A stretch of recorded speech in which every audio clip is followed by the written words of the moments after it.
Hello everyone, today we are going to learn basic Microsoft Excel tutorial how to enable macros. So if you want to enable macros in Microsoft Excel, you can go to File, click Option, and be sure for the Excel option dialog box, and in here you can click Task Center.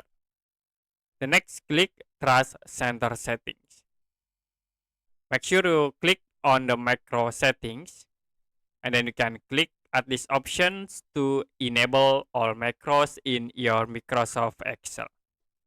Okay, you can choose at this point. After it, you can click OK to apply. Okay, that's it for a basic Microsoft Excel tutorial how to enable macros. If you have any question about tutorial, you can comment below this video.